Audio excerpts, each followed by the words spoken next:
Dober dan in lepo pozdravljeni na portalu Info 360, sem Suzana Kos. Z menoj v studiu pa danes 4 gostje, s katerimi bomo govorili o čem drugem kot o novi vladi. Z nami je gospod Andrej Vizjak, gospod Rudi Medved, bivša ministra, in 2 ekonomista, dr. Rok Spruk in dr. Jože Podamjan. Vi ste bili tudi minister in tudi mandatar oziroma nesojni mandatar koalicije Ustavnega loka. Pa bi vas prosila za začetek, najprej hvala seveda, ker ste se odzvali našemu vabilu, za začetek bi vas prosila za kratek komentar ocen, ki prihajajo z leve, da se nam obeta konec socialne države, plenjenje in privatizacija zdravstva in da bo vlada delala le za bogate. Naj povem še, da sem na prvem programu nacionalne televizije v ponedeljek v oddaji Marcel poslušala, da neoliberalna politika, ki jo napoveduje vlada, povečuje socialne razlike in ekonomsko neenakost. V končni fazi sledi vse večja dovzetnost prebivalstva za demagogijo in fašistično pornografijo. Zdaj, gospod Jože Podamjan, brala sem vašo kolumno v Dnevniku, v kateri ste bili v bistvu nad koalicijsko pogodbo pravzaprav navdušeni. Dejali ste, da je od 80 do 90% vsebine koalicijske pogodbe v bistvu takšne, kot da bi jo napisali vi sami. Kaj zdaj? Ste vi proti socialni državi ali te izjave ne držijo? Sprotno. Koalicijska pogodba se mi zdi zelo dobro napisana. Spravi, kar je napisano v njej, ustreza temu, kar bi Slovenija morala narediti in kar smo v bistvu zadnjih 5 let govorili, da je treba narediti in kar prejšnja vladna koalicija ni naredila, nažalost. V bistvu tu gre za koalicijske pogodbe, so predvsem razvojne teme. Se pravi, predvsem so noter programske točke, s katerimi bi naj izboljšali konkurenčni položaj Slovenije in hkrati pospešili gospodarski razvoj. In ta del je meni, kar se meni tiče, zelo dobro napisan. Teh točk glede odprave socialne države oziroma zmanjšanja socialne države, povečanja neenakosti, jaz noter ne vidim. Razen delno se mogoče, recimo, ker ta koalicijska pogodba napoveduje zmanjšanje davkov. In predvsem v enem delu, recimo, kjer pride do povečanja splošne olajšave, seveda ta splošna olajšava koristi vsem, ampak nekoliko bolj koristi tistim, ki imajo višje plače, zaradi same narave, kako deluje ta dohodninska struktura.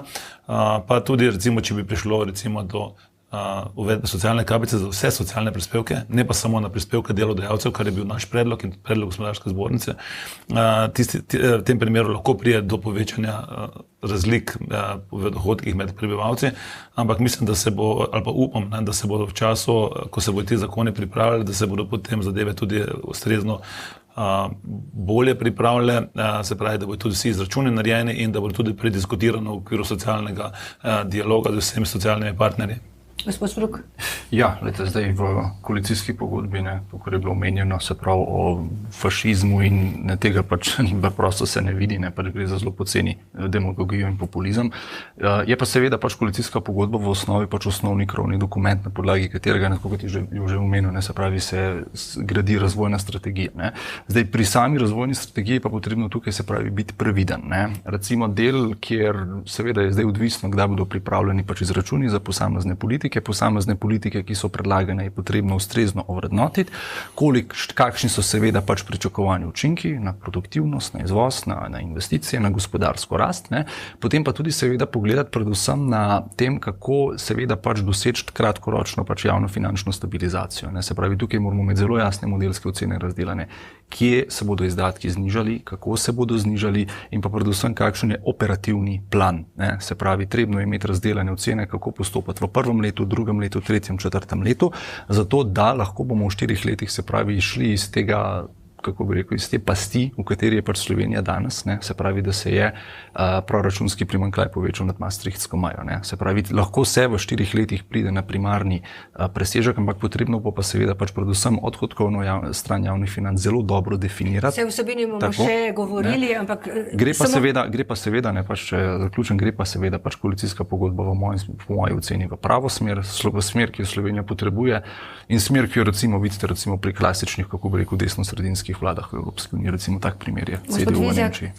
Vi niste tukaj, še to da povem, niste tukaj kot predstavnik stranke SDS, katere član ste še vedno, ampak kot nekdanji trikratni minister. Ja, hvala lepa. Očitno odhajajoča vladna koalicija ne more preživeti in priznati poraza. Straši zdaj z nekimi pravzaprav floskulami, ki nimajo nobene realne podlage v koalicijski pogodbi. In tudi ne v katerihkoli že predlaganih dokumentih, tudi posameznih strank znotraj te sedanje nastajajoče oziroma koalicije, ki prihaja na vlado. To se pravi, gre za tipično strašenje o nekem padcu socialne države. Nasprotno, jaz mislim, da iz tega dokumenta, to se pravi iz koalicijske pogodbe in tudi sicer iz programskih dokumentov izhaja, da se bomo v Sloveniji prihodnja 4 leta predvsem ukvarjali, kako zagotoviti više prihodke v proračun z boljšo konkurenčnostjo, večjo produktivnostjo v našem gospodarstvu, kako torej poskrbeti za ustvarjanje in ne kako deliti ustvarjeno. Ker dosedanja koalicija se je v glavnem razdeljevala nek plen, gospodarstvo obremenjevala z novimi davki in z davkom primernimi obremenitvami, ni se pa toliko torej ukvarjala s tem, kako dvigati produktivnost. Jaz mislim, da bo to ključna točka, da bomo zaslužili vsi več, da bomo znali nagraditi razvojni kader, to se pravi tisti, ki ustvarjajo, da bomo znali nagraditi tudi državne in javne uslužbence, ki delajo več, ki delajo bolje, da bomo znali pri zdravstvu poskrbeti za pacienta, ne pa se iti ideološkega spopada zasebno-javno. In pravzaprav to so te floskule, ki jih preko Studia City in podobnih kanalov lansira ta sedanja leva koalicija, ki očitno doživlja pač te postolivne travme in ne more preživeti spoznanja, da ne bo vladala tej državi naslednja 4 leta. Gospod Rudi Medved, vi ste bili sicer minister za javno upravo v času vlade Marjana Šarca, ste pa potem postali skupaj z celotno stranko LMŠ tudi član Gibanja Svoboda. No, kako vidite te izjave, ki sem jih omenila na začetku? Se zdaj malo za šalo, malo pa tudi za res, ne? Koga briga, kaj pravi Marcel, ne? Mislim, da gre to strašenje oziroma to slikanje apokalipse in klisanje najtemnejših časov, ki nas čakajo, vendarle malo predaleč. Ne nazadnje sta imela oba tabora možnost sestaviti vlado. Ne? Vemo, kako je bilo, kdo vse ni hotel z kom, ne? Da se je potem izcimilo to, kar se je izcimilo, in trdim, da ni bil Janez Janša tako neverjetno sposoben, da je sestavil koalicijo, kot je bil pravzaprav levi tabor neverjetno nesposoben, da ni sestavil koalicijo, čeprav je imel vse možnosti in pravzaprav tudi imeli smo relativnega zmagovalca volitev. Torej v nekem normalnem procesu menjave oblasti, ne, se pač prejšnja koalicija predstavi v opozicijo, gleda pod prste vladi, ne pa, da že vnaprej prestraši ljudi in malte ne kliče k neki ustaji. To se mi pa zdi, ne glede na to, odkot prihajam, se mi zdi pretirano in ne bom rekel, da nima nobene osnove, se pač spomnimo časov, ne, ko je Janez Janša že sestavljal in vodil koalicijo. Ampak skratka, zdaj vas bojo vrgli iz stranke zaradi te izjave, ki ste jo dali. Ne vem, če me bodo ravno vrgli iz stranke, ne, sej zadnji 2 leti, kdo ve, kako aktivn, pa tako ali tako nisem tam. To sem se hecala. Gospod Jože Podamjan, kot sem rekla, ste profesor, ste bili tudi minister in tudi kandidat za mandatarja. Pa bi vas prosila za kratko oceno ministerske ekipe, ki je izbral Janez Janša in ki bo prevzela v bistvu s petkom verjetno, ali pa s četrtkom po noči, ne vem, koliko časa bo trajala, in seja državnega zbora in potem seja vlade, ki bo sledila. Kakšna vlada je? Je boljša ali slabša od Golobove? Kakšna sestava se vam zdi? Je res štela samo lojalnost, kar je recimo gospod vaš kolega Borut Sajovic izjavil, ali je kaj drugega tudi? Poglejte, jaz imam problem zadnjih 10 let ali pa 15 let, da večine ministrov ne poznam. Ker v bistvu stranke zdaj očitno ali pa vladne koalicije kadrujejo kadre, ki so pač bolj lojalni kot pa recimo neki strokovnjaki, tako da ta zadeva se je spremenila. V tej vladi poznam mogoče 4-5 ministrov, to je to, skupaj s predsednikom vlade. V prejšnji vladi sem jih poznal še manj, prejšnji vladni koaliciji, tako da to je največji problem. Ampak po drugi strani pa, če hočeš učinkovito vladati, potem moraš imeti seveda zvesto ekipo. Mora biti predvsem med njimi velika homogenost in pa stopnja zaupanja. In mislim, da se je gospod Janša izkazal v preteklih 3 iteracijah vodenja vlade izjemno kompetenten, kar se tega tiče, kar se tiče v bistvu držanja skupaj koalicije in pa učinkovitosti vladanja, bistveno bolj kot pa druge vladne koalicije, ki so večinoma razpadle v času vladanja. V tem primeru jaz stavim predvsem na nekaj ministrov, na ključnih resorjih, ker so predvsem finance, gospodarstvo, infrastruktura, pa zdravje, da bodo ministri tam so kompetentni, vsaj na teh področjih, in tam verjamem, da bodo uspeli uresničiti tisto, kar je tudi zapisano v koalicijski pogodbi. Ko sem že omenila v začetku, sem prebrala kolumno, ki ste jo napisali za Dnevnik, v kateri ste pač ocenjevali koalicijsko pogodbo. Kar mi je bilo smešno ali pa hkrati tudi žalostno, pa je, da potem, ko ste ugotovili, da se strinjate z 80 oziroma 90% tega, kar je v koalicijski pogodbi zapisano, da ste se ustrašili, če ste postali desničar. Zame to pomeni v bistvu, da vse stvari gledamo skozi prizmo levo, desno, sploh se ne pogovarjamo več o vsebini. To je večinoma težava v Sloveniji. Jaz sem že od leta 2004, takrat, ko sem šel preden sem šel v prvo Janševo vlado, preden smo pomagali pri pripravi tistega programa reform, sem že povedal, da mene te barve levo, desno, vijolično, zeleno in tako naprej ne zanimajo, da me zanima predvsem razvoj. In enako gledam danes. Pozdravljam vedno stvari, ki prispevajo k izboljšanju razvojnih možnosti Slovenije, in me tukaj ideološke delitve sploh ne zanimajo. Je pa res, da na drugi strani so pa seveda ljudje, pa recimo predvsem oba politična bloka, pa vse stvari v bistvu gledata skozi prizmo političnih delitev, kar mislim, da je napačno. Mi se moramo tukaj boriti predvsem za razvoj Slovenije, kajti mi moramo zagotoviti višjo blaginjo, in to pa lahko naredimo samo tako, da v bistvu dvignemo rast produktivnosti in demografijo izboljšamo, in to bo prispevalo k višji blaginji za vse. Kdorkoli to prinese, ali so levi ali desni, ali so črni, zeleni, vijolični, je irelevantno. Hvala, se vendar repliki so. Seveda. V vsaki vladi Janeza Janše, kjer sem bil, je bilo v opoziciji ponujeno partnerstvo za razvoj. V času, ko ste bil vi, gospod Jože Podamjan, minister, smo imeli partnerstvo za razvoj. Jaz sem bil takrat gospodarski minister in smo usklajevali vse zakone tudi z SDM, ki je takrat želel sodelovati v partnerstvu za razvoj. LDS oziroma potem kasneje te stranke iz LDS-a niso želele sodelovati. Tako da bo tudi v tej vladi sedaj ponujeno opoziciji to tako eno partnerstvo za razvoj. Kaj želim s tem povedati? Vi ste pač rekel, še vedno ta delitev enega in drugega tabora. Ni res. Desen tabor oziroma vlade Janeza Janše so vedno ponujale sodelovanje opoziciji. Vedno. Bi mogoče rekli še kakšno o prioritetah, ker gospod Jože Podamjan pravi, da pogreša v bistvu v tem dokumentu, koalicijski pogodbi, v bistvu rangiranja prioritet. Katere recimo 3 prioritete bi morala zdaj začeti izvajati koalicija, gospod Medved? Če sledite javnemu mnenju oziroma vsemu, kar se je dogajalo v zadnjih 4 letih, potem je po mojem trdnem prepričanju osnovna prioriteta zdravstvo. Kdor bo uredil zdravstvo, kdor bo omogočil dostopnost ljudem do zdravniške oskrbe, kadar jo ti potrebujejo, ta bo zmagovalec.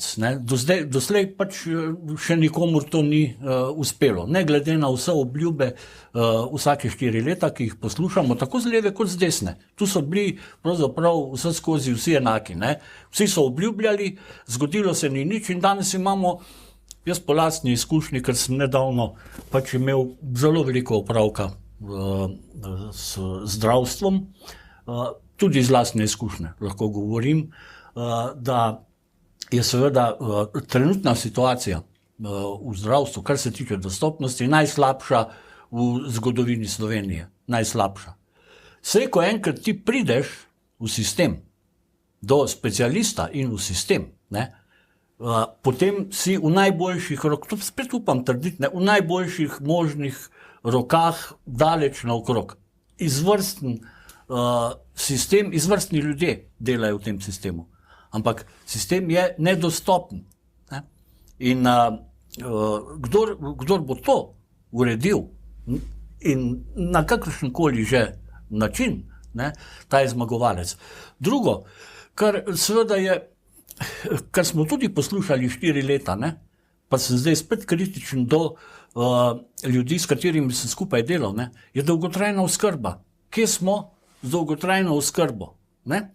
Razen, da se je uredilo, to pa se je, da to plačevanje v teh domovih za starejše, ampak to je minimalno ljudi, ki potrebujejo dolgotrajno oskrbo. Ostali je pač nimajo. Dolgotrajna oskrba ne bi bila predvsem namenjena temu, da ljudje čim dlje ostanejo doma. Ne? Pa tako sem tudi želel zaključiti to misel. Gospod Vizjak, kaj mislite, kaj bi morala biti prioriteta? Zdi se potem, ko smo poslušali te hearinge ministrov, da se bo dogajalo predvsem na področju plač. No, jaz mislim, da si vsi, tako v javnem kot v zasebnem sektorju oziroma gospodarstvu, zaslužijo više plače in plače sorazmerne produktivnosti. Ne. Produktivnost mora rasti hitreje, kot rastejo plače, in problem v Sloveniji je, da je obratno. To se pravi, da so v preteklosti, zlasti v tem mandatu, bistveno više rasle plače kot produktivnost in so se škarje začele odpirati. In jaz mislim, da je to prva prioriteta tega mandata je, kako dvigniti produktivnost v slovenskem gospodarstvu in v javnem sektorju. Ne, recimo, mi imamo veliko zapisanega v koalicijski pogodbi glede hitrejšega pridobivanja dovoljenj in tako naprej. Ne. No, ampak jaz nisem mislila na razbremenjevanje plač, ki ga celotno razbremenjevanje plač, ki ga neprestano napovedujejo koalicije, ampak dogajanje na področju plač v javnem sektorju.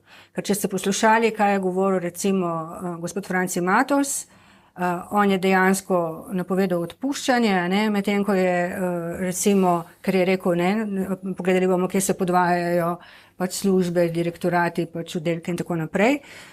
In tudi gospod Šircelj, minister za finance, je omenjal tudi, da bo treba pogledati, kaj narediti z plačno reformo. Jo nadaljevati ali ne? No, gotovo je to legitimna pravica zlasti finančnega ministra, da najde rezerve v vseh teh javnofinančnih odhodkih, tudi ko govorimo o javnem sektorju. Glejte, že krčenje števila ministrstev bo povzročilo številne reorganizacije že v delu ministrskih ekip, kar pomeni, da bo prišlo lahko tudi do organizacijskih sprememb in posledično do seveda nekaj manj zaposlenih v javnem sektorju kot doslej. Ta vlada je rekordno zaposlovala v javnem sektorju po raznih ministrstvih, vse povsod. Tu so številke zelo visoke in gotovo je na mestu, zlasti ko govorimo s tistimi, ki to vse skupaj plačujejo, to je slovensko gospodarstvo, ali in dokot to se vse prenesemo. Ne? Tako da te napovedi po prevetritvi sistema so na mestu. Še posebej se mi zdi, da bi bilo potrebno uvesti večji stimulativni del, zlasti pri javnih uslužbencih, da dobi več tisti, ki več naredi. Ko smo prej začeli s temi dovoljenji, kaj se mi v mislih? Mi imamo ključen problem. Pri dovoljenjih so nosilci urejanja prostora, ki ne dajejo mnenj oziroma jih dajejo z ogromnimi zamiki, ogromno krat pozivajo k dopolnjevanjem vlog. Mislim, to ne vodi nikamor. Mnenje je potrebno dati v nekem roku, če se to ne da, je treba za to odgovarjati. In tega sistema ni nihče vzpostavil. In zdaj vidim zametke tega sistema v tej koalicijski pogodbi, kar je edino pravilno. In s tem bomo skrajšali postopke, dvignili v naložbe, povečali produktivnost. Sicer pa je dvig produktivnosti ena močna tema, to se sestoji iz mozaik, iz ogromno različnih ukrepov, kamenčkov, ki potem to rezultirajo. To ni čarobne palce, kako to narediti. In če se bo vlada prioritetno, zato pravim, da je to za mene prioriteta, s tem ukvarjala, bo tudi denarja za podsisteme, kot je zdravstvo, kot je šolstvo, kot je kultura, šport, vse to, kar pač potrebujemo v tej državi. Gospod Sprok, vi ste izračunali, ne, da bi lahko minister za finance našel zelo hitro, mislim, da okrog nekaj 600 milijonov evrov in da ni potrebno v bistvu zaustavljati plačne reforme. Ja, poglejte, ne, zdaj seveda pri plačni reforme, zdaj to je šlo je v bistvu za grobi izračun, ne, se pravi, kje ima bodoči minister za finance fiskalne rezerve. Ne. Zdaj, kar se tiče seveda pač plačne politike, ne moramo nekaj vedeti, ne, pač plačno politiko moramo razdeliti na eni strani na državno upravo in na javni sektor. Tako kot če je gospod Vizjak omenil, v zadnjih letih se je eksplodiralo zaposlovanje, se pravi v segmentu državna uprava. Ne. Če se ne motim, lani smo imeli samo 17% rast zaposlovanja v državni upravi, kar je absolutni rekord v OECD državah. Ne. Nihče ni tega še dosegel v zadnjih letih. Ne. Zato seveda neki posegi v plačno strukturo v segmentu državna uprava, ne, bodo potrebni. Recimo, samo če se zamrzne rast plač, ne, se pravi v tej nefrontalni, nekritični infrastrukturi, to so ministrstva državna uprava, ne, je tukaj prihranka 185 milijonov evrov, po mojih izračunih. Ne, se pravi, istočasno seveda tukaj pač smo upoštevali združevanje, ne, odpravljanje teh agencij, ki se seveda podvajajo. Ne. Je pa potrebno povedati, ne, ni pa dobro, ne, se pravi, posegati tukaj, se pravi, v tisti del kritične infrastrukture javnega sektorja, kjer seveda zaposlovanje je potrebno. Ne. V zadnjih 4 letih nismo bili zaposlovanja, ne vem, novih profesorjev, novih zdravnikov, ne, v obrambi recimo. Zdravnikov je več. Ne. Ja, in zato pa seveda tukaj, ne, je pa potrebno se pravi potegniti ločnico, se pravi potrebno je ohraniti, mogoče pač seveda na novo zaposlovanje ustvariti neke vrste kadrovski moratorij, ne, istočasno z dejanskimi oziroma tekočimi upokojitvami, se pravi zmanjšati javnofinančni strošek, ki tukaj nastane. Potem so pa še drugi prihranki, ki so pa bistveno večji. Ne. Tukaj pa govorim predvsem o centralizaciji recimo sistema javnega naročanja. Sem poročil, da ima Slovenija tukaj pač rezerve 148 milijonov evrov, samo če bi pač poenostavili sisteme javnega naročanja in jih poenotili. Ne. Recimo izkušnja iz Italije, ki jo zadnjič prišel moj kolega Gianpaolo Spagnolo, je pokazala, da so Italijani za centralizacijo sistema javnega naročanja, če se ne motim, letno so skoraj milijardo evrov prihranili, v bistvu in zmanjšali te pasivne birokratske porabe, ne, ki je seveda pač čisti balast, ne, ki ne vodi nikamor, ne, nima dokazanega učinka na kakršnokoli produktivnost. Potem so seveda naslednji kanal, ne, subvencije, ne, ki se dajo podjetjem brez kakršnih koli pogojev ali meril za produktivnost. Ne. Tukaj je v bistvu pač prihranka blizu 148 milijonov evrov. Potem pa imamo še tako imenovano digitalizacijo oziroma modernizacijo javne uprave. Recimo Slovenija ni še uvedla tako imenovanega digitalnega sprejemanja računa tudi v javni administraciji, ne. Kar seveda pač vodi v manj transakcij, ne, seveda v podvajanje sistemov, podvajanje stroškov. Tukaj pa imamo, se pravi, še dodatnih 135 milijonov evrov po mojem izračunu, ne. Se pravi, potencialnih prihrankov. Ne. S tem pridemo seveda na 600 milijonov evrov, kar je prvi, oziroma 616 je natančna številka, kar je prvi korak k normalizaciji, se pravi, oziroma višji racionalizaciji, se pravi, javne porabe. Ne. To pa seveda pač moramo, mislim, bo mogel bodoči finančni minister nekako konsistentno izvajati. 4 leta za preddoločenimi pravili, ne, za operativnim načrtom, ne, se pravi za vsaka 4 leta, da bomo potem lahko, se pravi, šli iz zdajšnjih -3%, oziroma več kot -3% bruto domačega proizvoda je proračunskega primanjkljaja, ne, bi lahko s temi ukrepi nekako prišli ali na minimalni primanjkljaj ali pa na minimalni primarni presežek z letom 2030. Ne. Seveda poseg v plače bi tukaj bil manjši, ne, bi se pa tukaj bilo potrebno zelo lotiti, se pravi tega administrativnega balasta okoli države, ne, ki se je v zadnjih letih zelo razširil in ki seveda pač dokazanih pozitivnih ekonomskih učinkov nima. Gospod Damjan, poleg iskanja rezerv in prihrankov, kaj bi morali biti prioritete? V mojem mnenju so prioritete predvsem prvo je zdravje, kot smo že prej ugotovili, drugo je poslovno okolje za povečanje, za dvig produktivnosti, ker je ključen dejavnik bodoče rasti blaginje, potem naslednje je infrastruktura in energetika, to so temelji, to je vse skupaj predstavlja nekaj vrste infrastrukturo za gospodarski razvoj, vse troje. To se meni zdijo te 3 ključne in potem še 4, recimo inovacije, spodbujanje inovacij. Jaz bi se na to fokusiral, ker je pač tudi moj osebni fokus na tem in ker mislim, da s tem lahko najbolj spodbudimo gospodarsko rast Slovenije, oziroma preko dviga produktivnosti spodbudimo gospodarsko rast Slovenije. In vlada je vsaj v koalicijski pogodbi zelo jasno nakazala, da bo šla v to smer. In tukaj bi samo mogoče še eno da se navežem na to, kar je gospod Medved prej povedal, na zdravje, se pravi javno zdravstvo. In mislim, da je preveč šla ta diskusija v smeri ideološke polarizacije tega, kaj je javno zdravstvo. Javno zdravstvo je preprosto zdravstvo, ki je financirano z javnim denarjem. To ne pomeni, da so storitve upravljene v javnem sektorju, ampak da so storitve upravljene v katerem koli sektorju, ampak za ljudi. In tukaj mislim, da če hočemo te dostopnost do zdravja, do zdravstvenih storitev izboljšati, potem enostavno moramo vključiti vse resurse, ki jih imamo na voljo, se pravi tako preko vključevanja novih koncesij, predvsem recimo na primarni ravni, družinski zdravniki, osebni zdravniki, to se lahko naredimo vse preko koncesij, ne pa preko recimo zdravstvenih domov. In ključno je seveda, da ljudi dobimo, da dobijo to prvo storitev, da pridejo noter v proces. Medtem ko pa same bolnišnice oziroma ta sekundarni in terciarni del zdravstva pa se mi zdi, da kar dobro delujejo. Predvsem je problem, ki ga imamo pri nas, je predvsem ta slaba organiziranost na primarni ravni. Se pravi, da sploh ne prideš do tega, da nimaš osebnega zdravnika, da ne prideš v proces. In če bomo to uredili, potem mislim tudi, da bo ta vlada dobila zelo pozitivno oceno, ne glede na to, katere ljudje ne ločijo med tem, običajno ljudje ne ločijo med tem, ali to naredila leva ali desna vlada, ampak predvsem njih zanima, da dobijo kvalitetno, pravočasno in kvalitetno zdravstveno storitev. Čeprav na levi se ne bi strinjali z vašo oceno, kaj je javno zdravstvo, ne? Ljudi to ne zanima, Politiko, ampak jaz, ker se tudi sam sodelujem v eni akademiji za trajnostni razvoj, kjer je večinoma levičarska oziroma leva, tam res imajo to vrstne diskusije glede tega, kaj je javno zdravstvo, se pravi, kot smo prej omenili, ampak samih ljudi pa to ne zanima. Volivcev to ne zanima. Njih zanima predvsem to, da pride do pravočasno in do kvalitetne zdravstvene storitve. In to je bistvo. Ker zdravstvo ni levo ali desno. Ne? Lahko te boli na levi ali pa na desni, ne? To ja. Ne? Ampak zdravstvo v celoti gledano je zdravstvo kot tako, celota. Rudi bo kmalu k nam stopil, že vidim. Jaz se v celoti strinjam s tem.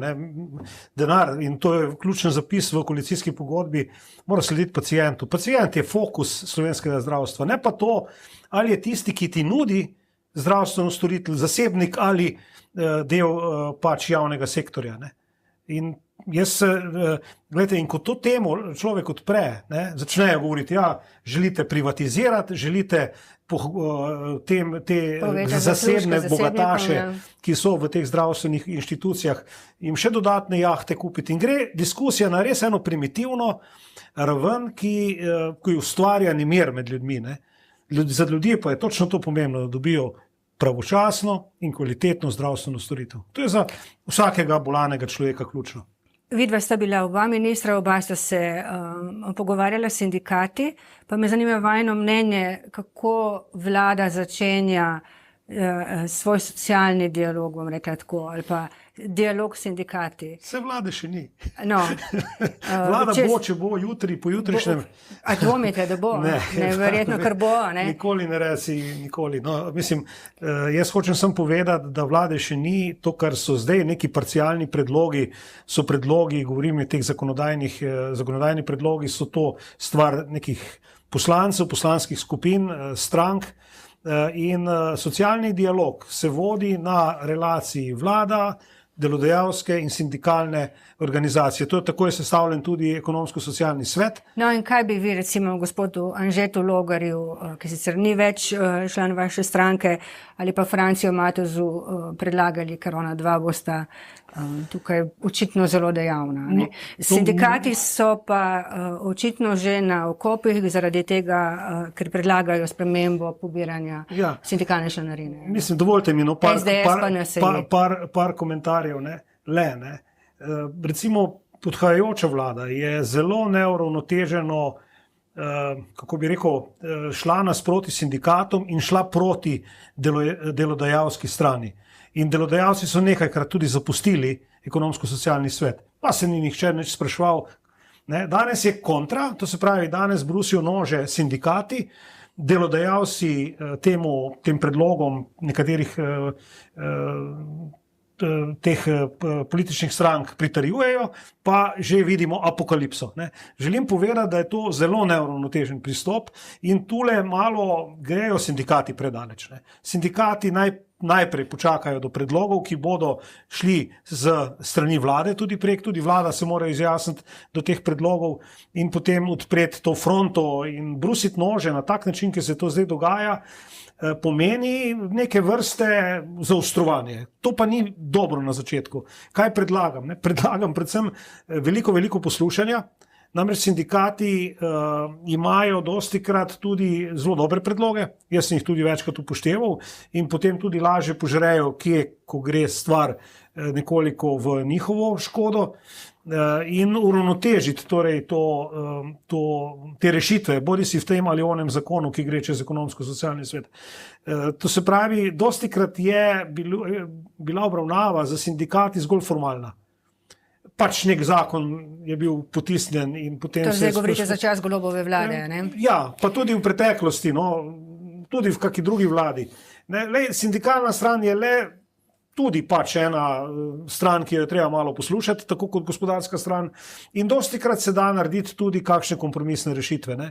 Torej, kaj predlagam, kaj jim polagam na dušo, je to, da se ukvarjajo eni z drugimi, da probajo zadeve spraviti, seveda še vedno v kontekstu smeri predloga samega, ne, in potem na koncu počrtati rešitve. Poglejte, jaz sem takrat, ko smo se usklajevali glede ZUJF-a. Sindikati niso nasprotovali ZUJF-u, niso ga tudi ne podprli. Ni bilo fronte.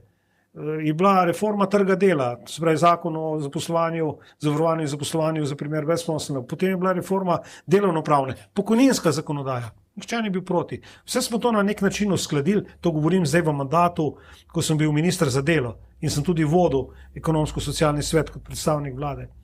Tako da se da, tudi z zoprnimi temami, vendar je potrebno imeti spoštljiv in korektno odnos do obeh strani. Enako. In še enkrat, zelo slaba popotnica, zato pa je danes obnašanje sindikatov, ki rožljajo z orožjem že bistveno prezgodaj. Meni se zdi, to je moja lastna ocena, da gospod Logar bo morda znal bolj na mehek način pristopati. Pri gospodu Matezu se mi je pa zdelo, ko sem poslušala zaslišanje, da bo kar s trdo roko delal. Gospod Medved, kaj vi mislite? Gospod Vizjak pač ne more reči, da je predlog njegove stranke, da spremenijo način plačevanja oziroma obračunavanja sindikalne članarine napaka, še preden je vlada nastopila. Imajo že pač prepire, kaj vi mislite? Bi vi, če bi bili minister ali pa v vladi, bi rekli, da je to pametno?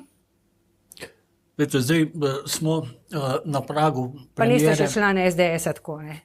Nisem član SDS-a. Nekaj vas je on povabil. Ne, mislim, tako razmišljam. Na pragu premiere, 4. nadaljevanja filma Vrnitev v prihodnost. To je filma, za katerega je dr. Golob rekel, da ga Janša nikoli ne bo videl. Zdaj ga Janez Janša ne samo, da ga bo gledal, še vrtel ga bo in mi vsi skupaj ga bomo gledali, sindikati ured. Nič novega. Frontalni spopad Janeza Janše oziroma njegove vlade s sindikati ni popolnoma nič novega. To bo gospod Damjan najbolje vedel. Največji sindikalni protesti v zgodovini samostojne Slovenije so bili v prvi Janševi, za časa prve Janševe vlade. Enkrat 40 tisoč, enkrat 70 tisoč, enkrat so bili davki, drugič že niti ne vem točno kaj. Dej,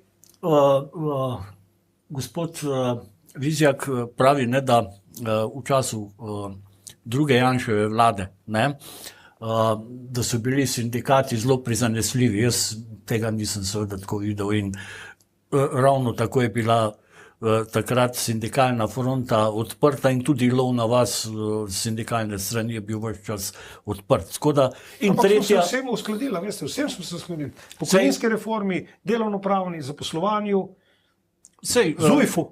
Seveda, na koncu smo, ko se enkrat nekaj sprejme, je usklajeno.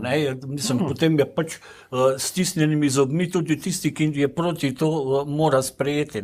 Je pa res, da boste šli danes vprašati sindikate, še zdaj spominjajo to obdobje ZUJF-a in te 4 ali 5% znižanje plač v javnem sektorju, ki nikoli ni bilo vrnjeno ljudem. In zdaj govorimo spet o neki zamrznitvi, jaz sem proti temu, to pa moram reči, proti kakršnemu koli zamrzovanju plač ali proti razdiranju reforme, čeprav je res, da to, kar smo zdaj videli, ni bila plačna reforma. S tem se seveda vsi strinjamo, to je bil dvig plač, pa še to na nekaterih področjih relativno neposrečen.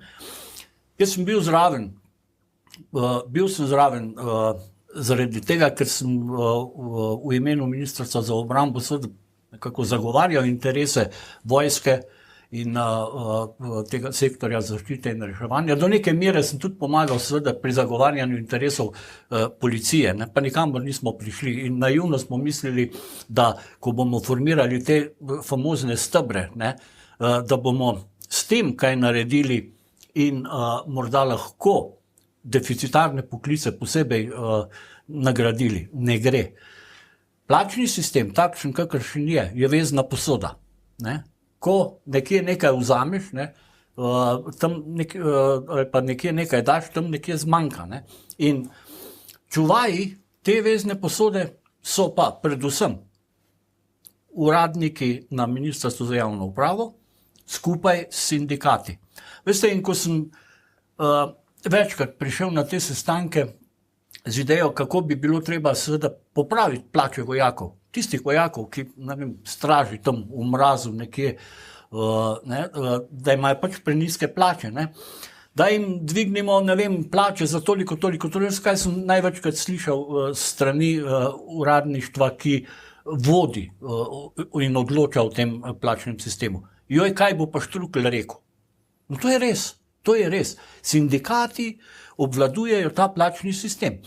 In jaz želim gospodu Matozu mnogo sreče pri njegovem razmontiranju enotnega plačnega sistema. Jaz sem kot minister za javno upravo večkrat rekel, da je bil iz osnove ta plačni sistem zgrešen in da so zmetali noter glih vse, hruške, jabolke, pa še kakšno drugo sadje, popolnoma neprimerljivo in da imamo zdaj seveda ta problem, da dirigenta, vojaka in ne vem koga še ocenjujemo enako. Ne? Ampak nihče do zdaj ni našel recepta, kako odpeljati te deficitarne poklice iz enotnega plačnega sistema in jih nagraditi tako, kot jim njihov položaj v družbi pritiče. Če hočemo imeti vojaka, ga plačajmo, ali pa rečemo, da bomo imeli profesionalne vojske, tako kot imamo trenutno, ali pa policisti. Zakaj imamo kar naprej ta nemir v policijskih vrstah? Zaradi tega, ker smo občasno malo pogasili, nismo pa mogli njihovega položaja nikoli urediti tako, kot je treba. Zakaj? Zaradi enotnega plačnega sistema. In če jaz vidim pravzaprav, se upravičujem, sem malo daljši, ampak to mi je ležalo na srcu. Jaz pravzaprav vidim to združevanje Ministrstva za notranje zadeve in javno upravo, ki je sicer zelo širokopotezno in mislim, da bo bolela ministra glava precej zaradi tega. Ampak, če bo pa hotel narediti to, kar je rekel, da bo odpeljal določene plačne skupine iz tega enotnega plačnega sistema, je pa edina možnost prav ta, da bo obvladoval Ministrstvo za javno upravo in seveda tudi Ministrstvo za notranje zadeve, ključno seveda bo imel vpliv na plače policistov.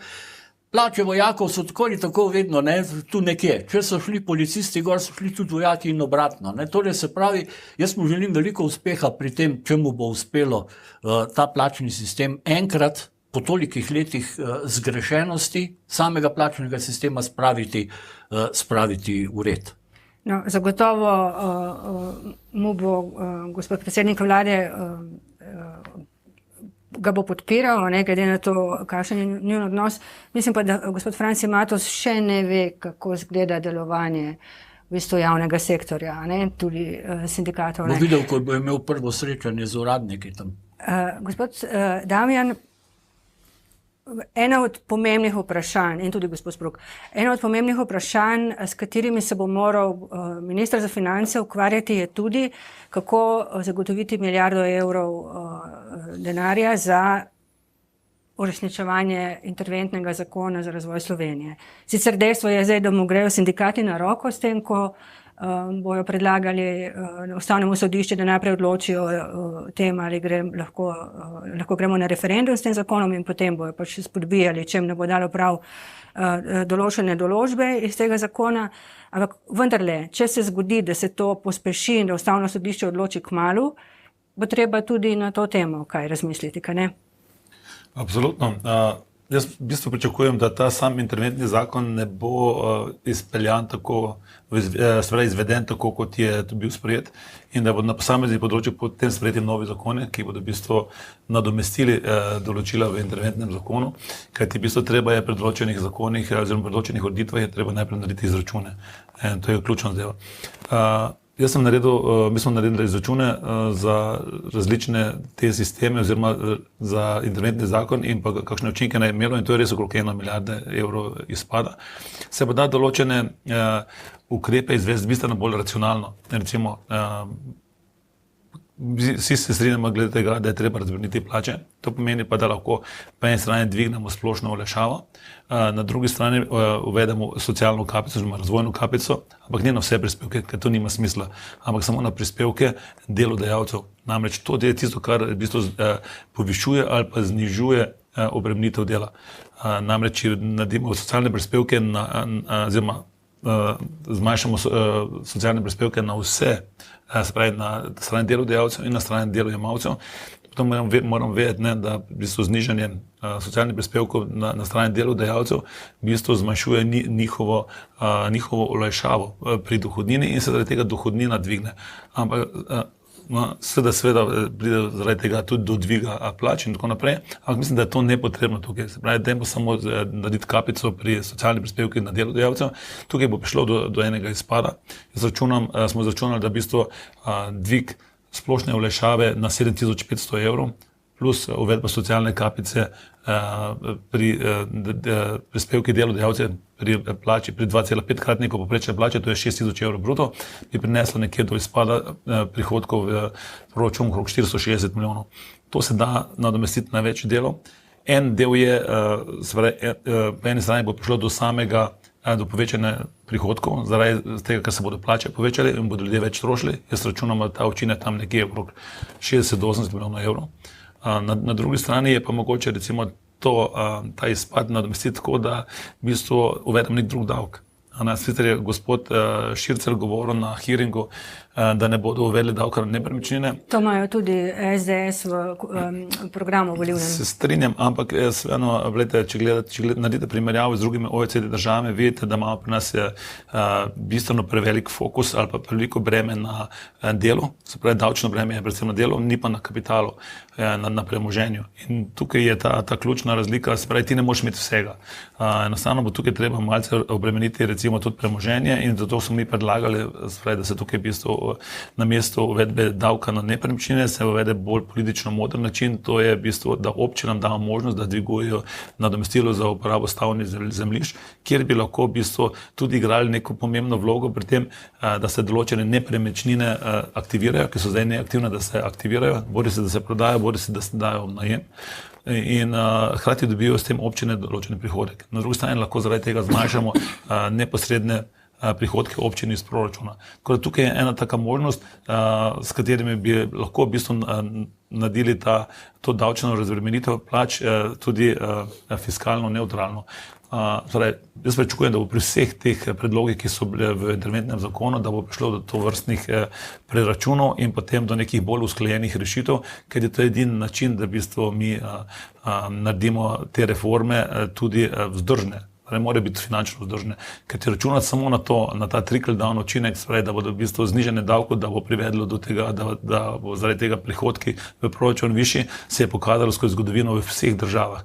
In to mojim študentom dajem vedno za seminarske naloge, te empirične primeri iz zgodovine, vedno se je pokazalo, da to ne deluje na ta način. Enostavno pride do povečanja luknje v proračunu, zaradi česar je potem potrebno bolj rezati, nekje narediti reze, in na koncu v bistvu pride vedno tega, da je treba spet dvigniti davke. Tako da v bistvu je treba tukaj nadomestiti ene davke z drugimi. Je pa mogoče seveda določene stvari tudi racionalizirati znotraj delovanja države, ampak ta racionalizacija ne prinese tako velikih pozitivnih učinkov, kot jih prinese recimo uvedba nekega novega davka. Recimo pri nas se lahko tudi pogovarjam o tem, da mogoče dvignemo DDV za 1 ali 2 odstotni točki in s tem v bistvu nadomestimo ta izpad prihodkov, recimo pri plačni oziroma razbremenitvi dela. To je Kaj ni inflacija previsoka, da bi šli zdaj v dvigovanje DDV-ja? 1% ali 2% pride do ven nič. Tako da v bistvu, hkrati pa v bistvu to razmažem na vse. In je v bistvu to bistveno drugače, kot pa recimo, če uvedete recimo nov davek na nepremičnine, kjer bistveno bolj obremenite recimo gospodinstva. Tako da vse te stvari se da. Treba nek moder predlog tukaj narediti, se pravi, bi se pogledati več možnih rešitev. Mi smo recimo pri razbremenitvi plač oziroma pri razvojni kapici naredili 8 različnih modelov, ker smo v bistvu različne variante preigrali. Govorite mi, zbornica, gospodarska zbornica. Ja, pa tudi s kolegi v preteklosti, ker smo delali tudi za različne naročnike te zadeve, tako da smo v bistvu te stvari preračunali in tudi mislim, da na vladi bodo morali te zadeve narediti različne variante in potem sprejeti tisto, ki bo pač optimalno. Gospod Sprok. Ja, zdaj seveda, če bi gremo zdaj pogledati izhodiščne ideje, ki so se porajale seveda za interventni zakon, tukaj seveda pač bi se absolutno strinjal, seveda, da pač končna izvedba bo mogla biti nekako malo bolj racionalna. Zdaj meni je recimo pri prvotnem predlogu najbolj nekako stopilo v oči naznanjanje znižanje davka na dodano vrednost. Zdaj seveda za javne finance bi bil to lahko salto mortale, to pač vsi vemo. In zdaj seveda boljše bi bilo tukaj se pravi postopati, tako kot je že omenil, se pravi mogoče malo pomisliti, kako dodati par procentov davka na dodano vrednost, zato da seveda lahko bomo kompenzirali pač potencijalne učinke, ki bodo nastali seveda pač zaradi davčne razbremenitve plač. Je pa davčna razbremenitve plač, predvsem v zgodnjih delih dohodkovne distribucije pri nas absolutno nujna, ker problem Slovenije ni, da imamo prenizko potrošnjo, problem Slovenije, da imamo preveč obdavčeno delo, predvsem pač delo visoko kvalificiranih kadrov, talentov, in tudi seveda danes države v svetu ne tekmujejo pač toliko več v bistvu stroški dela, kot tekmujejo s tem, ali so sposobne obdržati talente. In seveda pač preveč restriktivna obdavčitev dela, predvsem visoko kvalificiranih kadrov, vedno deluje zaviralno. In je tukaj pač jaz pozdravljam pač predlog za davčno razbremenitev. Je pa potrebno razmisliti, se pravi, tako kot je bilo že omenjeno na eni strani, kako v neki pametni izvedbi se pravi obdavčiti nepremičnine, mogoče celo tiste nepremičnine, ki so pač neuporabne, nefunkcionalne, prazne.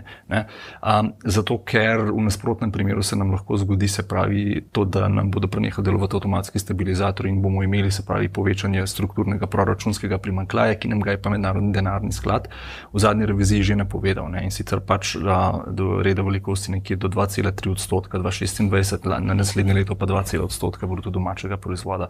Zato je tukaj potrebno res biti pri izvedbi previden, se pravi na eni strani racionalizirati javne izdatke, na drugi strani seveda pač davčno razbremeniti plače, tako kot je pač že napovedano, istočasno pa seveda pač poskrbeti za to, da ne preidemo zopet oziroma da vlada ne bo kontinuirala, se pravi, proračunskega primanjkljaja, ki pa je bil predvsem v zadnjem letu pač tukaj res so šle stvari popolnoma izpod kontrole.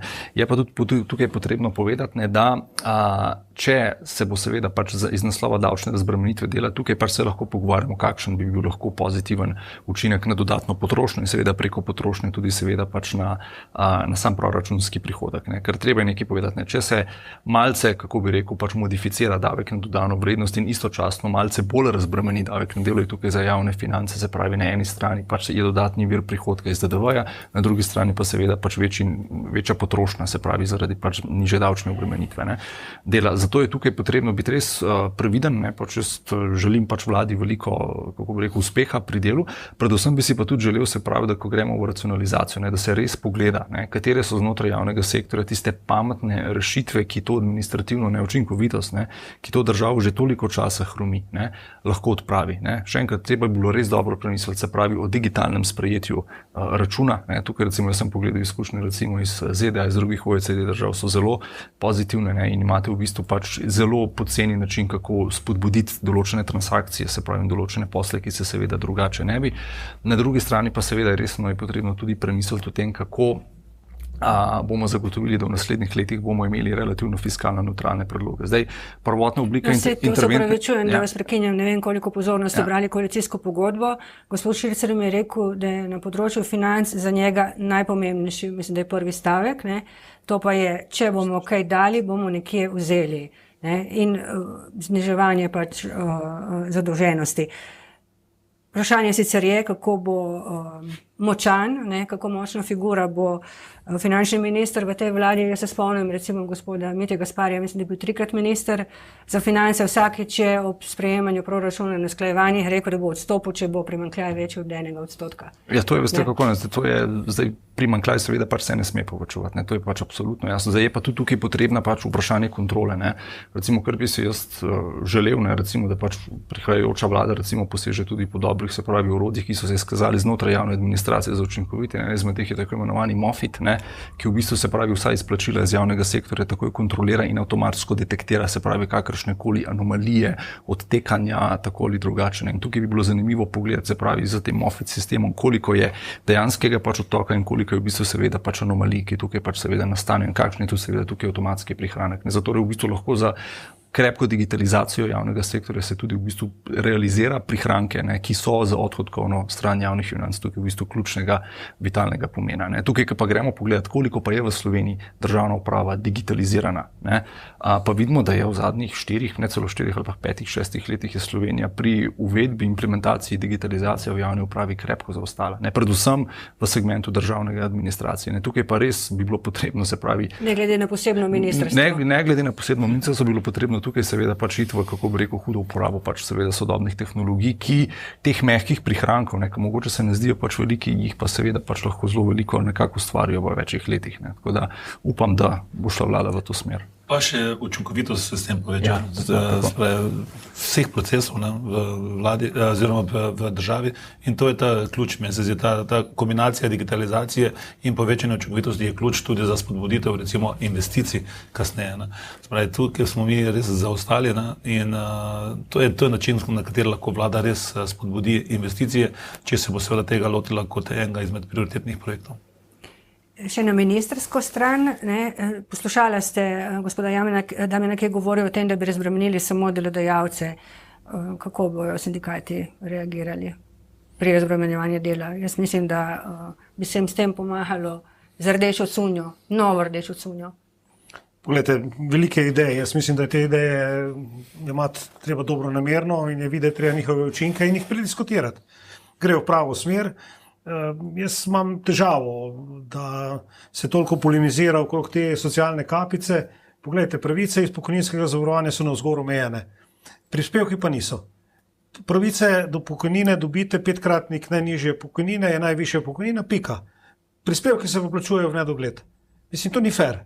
Solidarnost je že itak. Solidarni smo, ne? Glejte, solidarnost je že itak, kad tisti plačujejo od svoje plače več in gre tudi več v skupno malho, ker ni 1:1, veste, pokojninska osnova je malo drugače kot pa potem procent samo, ne. Tako da recimo to je en tak primer, kjer je le potrebno malo tudi slediti načelom pravičnosti. No, in socialno kapico nazadnje ima večina držav OECD-ja in tudi evropskih držav in ne vem, zakaj pri nas je to napad na socialno državo. Ne. Jaz mislim, da ni. Je pa seveda, na kateri ravni jo uvesti in tudi za katere dele prispevkov, seveda stvar neke diskusije, izračunov in seveda potem končne odločitve. Ne. In zdaj, ta omnibus zakon je pač bil neka promocijska aktivnost, kot jaz gledam tega trojčka, ki se je skupaj povezal okrog te vsebine, zato je tudi nastal, jaz mislim, trojček, to je bolj ali manj neki politični projekt, ki pa mora dobiti še to javno-finančno konotacijo, ne. Mora biti skozi še ta filter, ne. In tukaj jaz razumem tudi novega starega finančnega ministra Andreja Širclja, ki ima določene pomisleke zoper nekatere ukrepe, tudi jaz mimogrede, pa nisem proti socialni državi. Veste, to, da se bo uvedel 5% davek na osnovna živila, namesto sedaj 9,5, kot je, ljudje ne bojo imeli nič od tega. Zato, ker bojo to trgovci prevalili v marže, rekli bojo, so se nam itak povečali energenti, povečali so se nam stroški dela, normalno, da smo prilagodili cene, sicer bi jih dvignili, tako pa ostanejo na istem. Država bo pomemben finančni vir, ljudje pa ne bojo nič na boljšem. Ne? Ker se pač teh osnovnih živil, teh cen se ne da kontrolirati. Vi ne veste, koliko je nabavna cena, ne veste, koliko je marža, ne veste, koliko so vsi stroški povezani s tem osnovnim živilom, recimo kruhom, in ne veste na koncu, ali je tista cena na trgovski pravična, ali je pretirana, ali je, in če se bo davek znižal, ne veste, ali bo se potem to na maloprodajni ceni sploh poznalo. Ne? Tako da ta je ena stvar, ki je problem. Prosim? v tej točki se strinjate z gospodom Lukom Mescem? No, mislim, jaz se strinjam z zdravim razumom, ki sem ga probal malo orisati. Če ga še kdo deli to mnenje, hvala Bogu. Ne. To še ne pomeni, da imamo z gospodom Mescem karkoli skupnega, razen morbiti stališča do tega. Ne. Tako da take stvari je seveda potrebno proučiti tudi v tem smislu, ali bojo dosegli cilj, ki je, jaz mislim, da je cilj v redu. Ne. Cilj je bil pomagati najšibkejšim, da se jim cene osnovnih živil znižajo, vendar se ne bodo. Jaz se grem staviti, da če to uvedemo, se ne bodo. Ja, se izkušnje Hrvaške kažejo, ne, tudi. Gospod Medved, kaj vi mislite o tej ideji, ki jo je predstavil gospod Damjan, da bi se znižali stroški dela samo pri delodajalcih, medtem ko pri delojemalcih ne? Kako bi reagirali sindikati? No, približno vemo, ne, kako v takih primerih reagirajo sindikati, predvsem je pa tudi pomembno, odkot prihaja ideja. Ne? Zdaj, če pogledamo zgodovino, 35-letno zgodovino, vemo, kdaj se sindikati dvignejo. Ne glede na to, kakšne ideje so dobre, slabe, vemo, kdaj se dvignejo, kdaj so pa speče celice. In približno si lahko predstavljamo, ne, to je tako kot pri tej socialni kapici, ne, famozni, ki se komentira v javnosti in se prikazuje predvsem skozi Brodnjakovo plačo. Ne.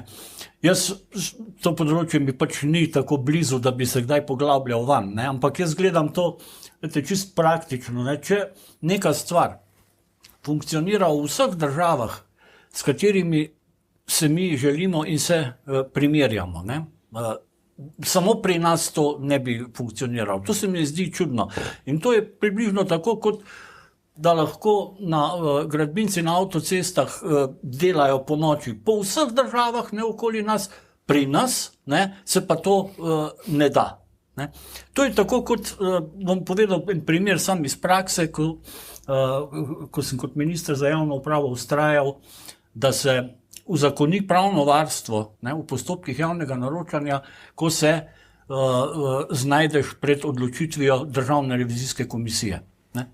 To so me prepričevali vsi, da je to noro in da naj tega ne delamo. Ne. In ravno zato smo potem to naredili. Ne. In kaj se je zdaj pokazalo, če vprašate Državno revizijsko komisijo, minimalno je bilo teh pritožb in nič ni slišati, da bi imeli kakšne afere okrog tega. Ne? Pa smo to uzakonili.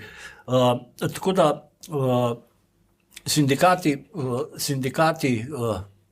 odreagirajo, kot pač odreagirajo tudi zato, to pa je seveda na strani prihajajoče vlade, ne? Ali bo uspela z njimi peljati dialog. Sindikati hočejo dialog. Vse sindikati se pravzaprav tudi napajajo iz tega dialoga in s tem tudi upravičujejo svoj obstoj in zakaj pravzaprav obstaja in zakaj se borijo. Torej, dialog in še enkrat dialog. Če ta dialog bo, potem morda ne bomo v tem četrti ponovitvi priče takšnim sindikalnim ustajam, kot smo jim bili v preteklih vsaj 2, če ne 3 mandatih te vlade. Mogoče samo ena dopolnitev temu, kar sem prej povedal. Se pravi, takšna uvedba razvojne kapice, kot smo jo mi predlagali in kot tudi gospodarska zbornica podpira, se pravi, da se uvede kapica samo na prispevke delodajalcev, v bistvu ne prispeva k povečanju neenakosti. To je treba vedeti. In tukaj sindikati ne bi smeli v bistvu proti temu protestirati, ker to v bistvu, gledajte, na spodnji ravni, kar mi vidimo kot zaposleni. Protestirali bi lahko, ne, da se spet dela za bogate, za lastnike, ki bodo imeli več dobička. Ja, okay, ampak neposredno pa to zaradi same strukture bruto plače to ne spreminja razlik v neto prihodkih pa v neto plačah. Ne?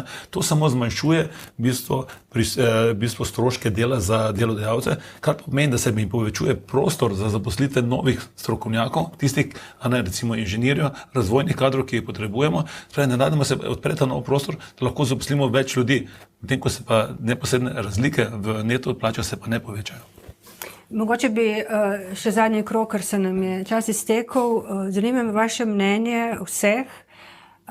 Vi, gospod Damjan, ste rekli, ne, da si ne želite ponavljanja nekih zgodb samo z drugačnim ideološkim predznakom. A ne? Ampak kaj bo po vašem največja nevarnost za vlado, ki prevzema oblast? Bodo to sindikati in recimo nesposobnost ustreznega dialoga z njimi, kot je dejal gospod Medved, ali kaj drugega? Pri vseh koalicijskih pogodbah je v bistvu ni pomembno toliko, koliko je zapisano noter, včasih je bolj pomembno to, kar ni zapisano noter. In v tem primeru recimo lahko gre velikokrat za določene politične agende in jaz bi tukaj apeliral predvsem na politično modrost predsednika vlade, da v bistvu ne gre v neke spopade upfront z javnostjo, sindikati in tako naprej, ampak poskuša voditi nek dialog, nek normalen, spoštljiv kulturen dialog. In recimo eden izmed korakov, ki ga jaz vidim tukaj, je predvsem to, da recimo ne greš v ta napad na sindikate glede plačevanja članarin in tako naprej, ker se mi zdi to nepotrebno. To je v bistvu izzivanje. Ampak da v bistvu to pustiš, tako kot se mi je zdelo takrat, pred 20 leti, ko sem bil jaz minister, se mi je zdelo nepotrebno, da smo ukinili to obvezno članstvo v zbornicah. Kajti to je v bistvu zelo zmanjšalo moč gospodarskih zbornic vseh. In je v bistvu prispevalo k poslabšanju socialnega dialoga, kajti naknadno gospodarstvo ni imelo več svojega predstavnika, dovolj močnega predstavnika, ki bi v bistvu ščitil interese gospodarstva in se je zaradi tega povečal predvsem vpliv te sindikatov. In sicer to lahko nekateri interpretirajo kot pozitivno, ampak jaz mislim, da tukaj potrebuješ neko ravnovesje, se pravi na vseh med obema, med delodajalci in pa med lastniki kapitala, kajti samo na ta način v bistvu lahko to družbo potisnemo naprej. Se pravi, svetujem v bistvu, da se kakšnakoli retorika, ki bi vodila k eskalaciji napetosti v družbi, v bistvu zelo umiri in da v bistvu ta vlada ima zdaj možnost, da naredi velik razvojni preboj, ampak seveda se mora predvsem zadržati. Mislim, da je gospod Janša do sedanjih nastopi, koliko sem jaz spremljal, je bil zelo zadržan, tako da v bistvu ni neke take retorike, zaenkrat nisem opazil na njegovi strani, bo pa treba seveda tudi pri določenih drugih ministrih, mogoče gospod Matos, bo treba malce umiriti žogico in pa umiliti to retoriko, kajti mi si želimo v bistvu doseči ta razvojni preboj Slovenije, nočemo imeti ideološki bitek. Ja, dodal bi še, se pravi, da pri izvajanju fiskalne konsolidacije, se pravi razvojne strategije, se pravi, je potrebna dosledna in kredibilna komunikacija. Seveda do pritiskov, kot so ideološke eskalacije, strani kogarkoli bo prišlo, to je jasno.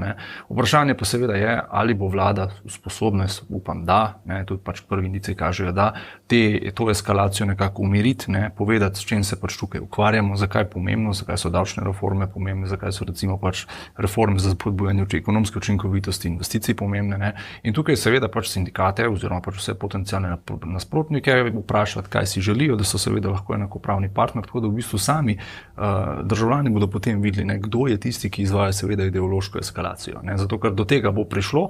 Vprašanje pa seveda pač tudi je, se pravi, vlada je tukaj pač priporočam, da ima kredibilno komunikacijo, da seveda ostane znotraj nevtralnega tona, in da seveda pač tudi, če pride do določenih konfliktov, seveda te konflikte takoj zgledi za predlaganimi rešitvami, in potem pa mislim, da pri tem ne bi smeli biti nikakršnih seveda pač težav. Upam pa seveda, da, tako kot smo videli v preteklih iteracijah, da ne bo prišlo do kakršnih koli ideoloških napadov, kot je Jože že omenil, recimo takrat pa z ukinitvijo obveznega članstva v gospodarskih zbornicah, ali česarkoli drugega, ker to se mi zdi tukaj popolnoma nepotrebno in kontraproduktivno. Gospod Medved. Ta vlada pravzaprav lahko najbolj nevarna sama sebi.